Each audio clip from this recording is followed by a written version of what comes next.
Greetings, fellow action figure connoisseurs, and welcome to another episode of Digital Caveman Presents Star Wars Wednesday. I, as always, am your host, the Digital Caveman, and today I will be presenting you with Star Wars The Black Series Return of the Jedi, Bib Fortuna.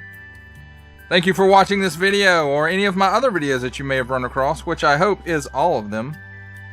Only support from viewers like you make this programming possible. Each view does count, and I do appreciate each and every single view that I receive. Thank you, and thank you so very much for supporting this channel through viewing. Comment below, like, share, subscribe if you'd like to see more reviews, or just to help the channel out further, or both. That is completely awesome. And don't forget to ding that bell so that in the future you will be notified as my new content becomes available. And with all that said, let's get into it. As is normal on Digital Caveman Presents, we'll start off with a look at the packaging. And on the top here we have that nice little window and a hook for being hooked. On the front, Star Wars The Black Series, a nice big window showcasing the majority of Bib Fortuna and his accessories.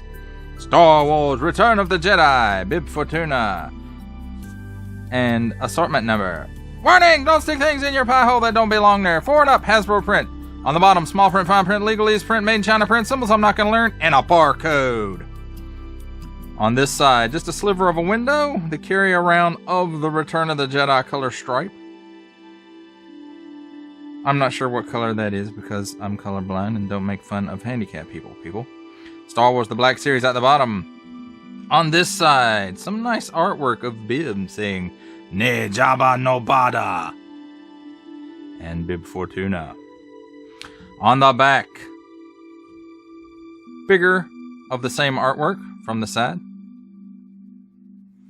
Star Wars The Black Series, Bib Fortuna.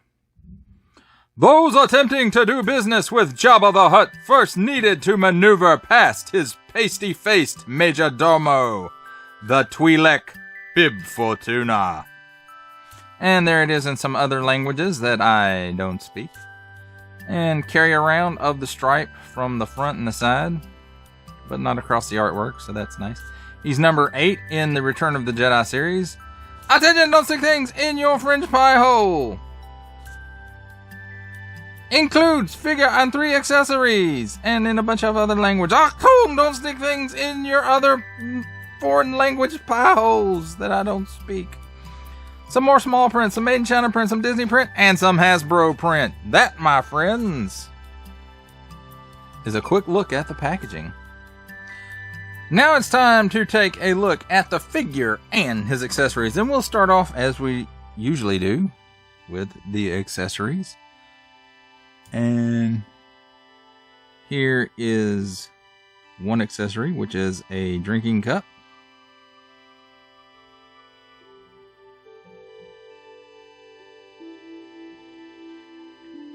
And I bet there's something stronger than blue milk that they keep in these at Jabba's palace. So this one has some nice molded detail on it and a little bit of paint there around the rim. So he comes with 3 cups, and that's the accessory. So he can either be drinking like stuff, or he can be playing, you know, the shell game, or not quite enough cups to play the what is it, musical cups or whatever. I don't know what it's called, but that's stacking, where you stack the cups. Anyway, let's take a quick look at the figure itself. And I would like to say that I do believe this likeness is pretty darn good. Now, whether it's the sculpt, whether it's the face printing, or whether it's a combination of both. I mean, look at his eyes. You see his teeth, his lips. I mean, there's no mistaking that this is Bib Fortuna. However, I will have to say it does... I don't know exactly why, but sitting on top of the neck there, it just it looks a little odd and out of place. I don't know if y'all can really tell it the way I can on the camera, but looking at it live, it just, I don't know, it's like the neck is too small, or maybe the head isn't close enough to the neck, or I'm not exactly sure. But you know, he has nice molded details throughout. This is an overlay, and it's actually two separate pieces. There's like this top piece, and then it attaches to this bottom piece, and the way it attaches is there's 3 tabs like that, one here, and one around on the back to hold it into place. And I have to say, you can't do a whole lot with his articulation with this in place, and then, you know, this piece, but at least, you know, this bottom piece is split on the sides and in the front and in the back. So, but you know, I mean, it looks like Bib Fortuna. And then look at that, he's got striped pants and pointy shoes. But the way that you, or at least the way I get these front ones don't really like to stay tabbed in too well, so at least on my copy. And I'm not going to pull the back tab out, because with the front tabs removed, you can just kind of slide it off of him, and then we can take a better look at his articulation when we get to that point.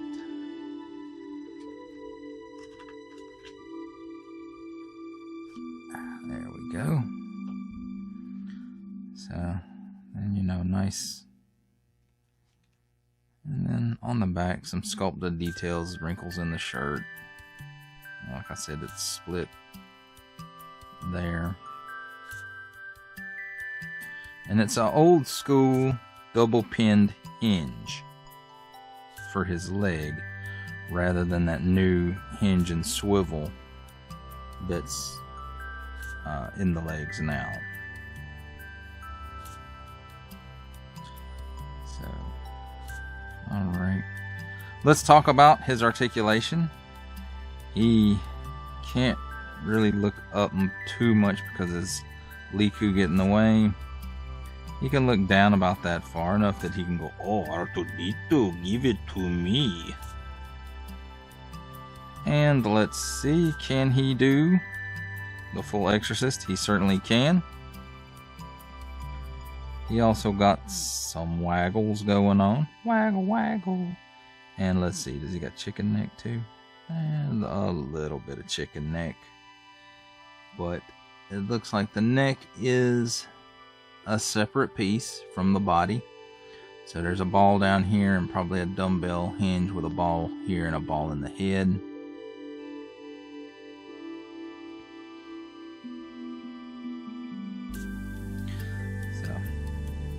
Let's see, at the shoulder, he can raise his arm not quite 90 degrees, almost 90 degrees.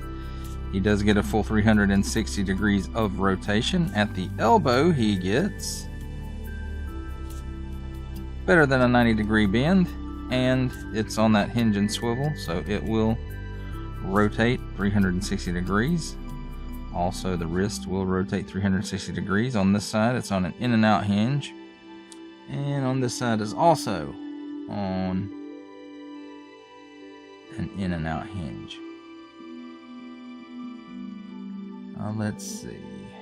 It looks like he has a ball joint here in the waist. He can crunch forward that far. He can crunch backwards that far. And oh, listen to that.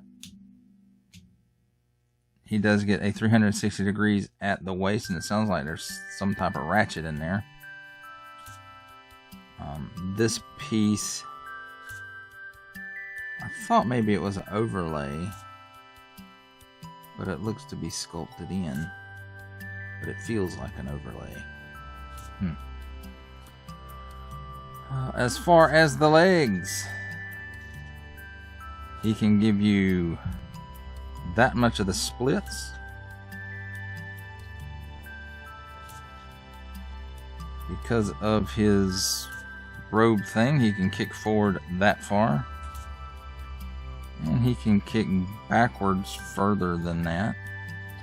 There is a cut at the upper thigh, for which he does get a 360-degree rotation out of. Again, the double hinged pinned knee. And let's see how much range of motion you can get out of that. And it looks about like that much, so that's pretty good.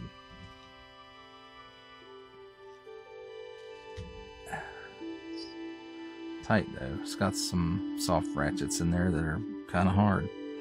At the ankle, he can go down that far because his pants and shoes kind of get in the way. Up that far, which again, the pants and shoe get in the way, but that's a decent amount. I mean, you're not going to be doing dramatic poses with this guy. And then he does have forward-facing pin for rocker.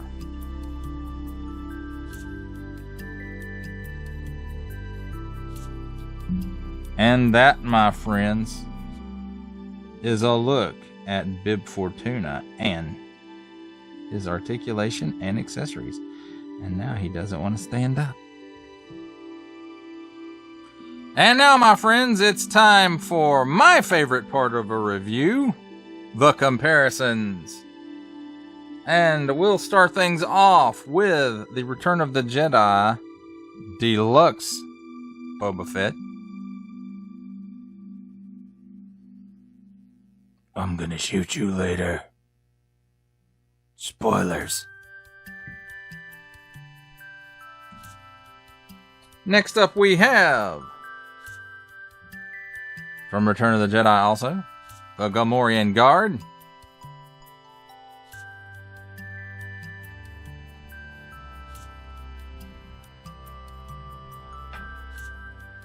And here we have Bib with his boss, Jabba the Hutt.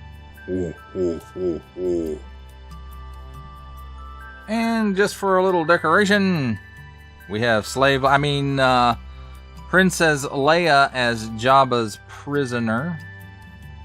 It would be nice to get an updated version of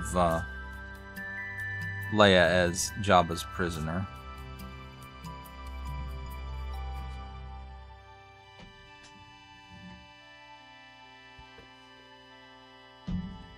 And for the last Black Series comparison, here we have him with the Archive Wave 501st Clone Trooper.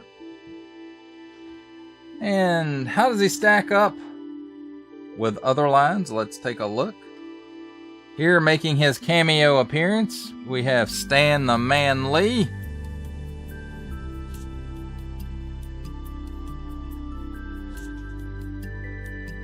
From the G.I. Joe Classified series, we have the Hasbro Pulse exclusive Regal Cobra Commander.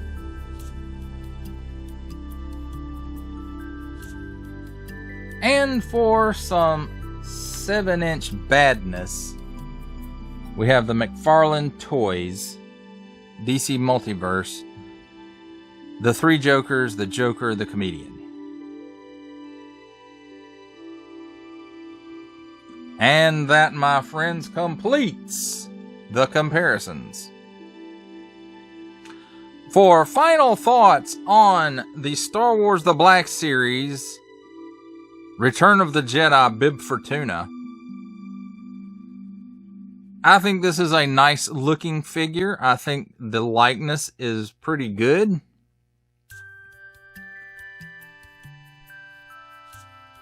The outer cloak, I am super not fond of.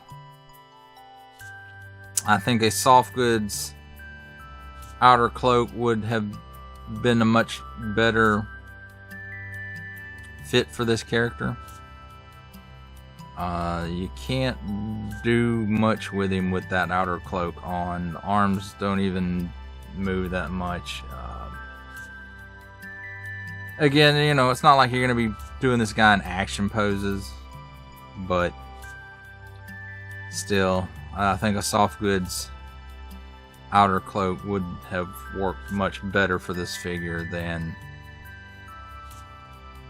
the plastic rubbery. And even though, I mean, it's not completely horrible, I mean, you can get some forward movement, but if you do that, then of course it comes unclipped.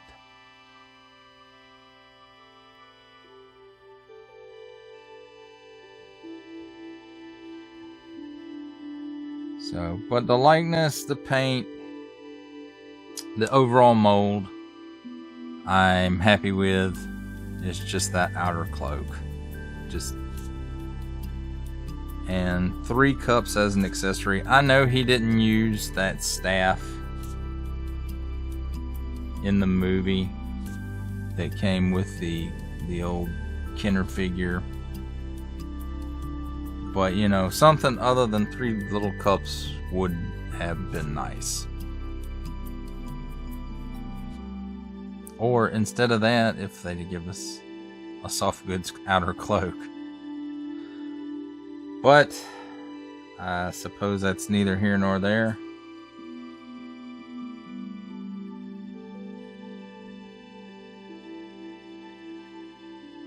Well, that does it for the review. I hope you enjoyed it. I enjoyed making it. Only support from viewers like you make this programming possible.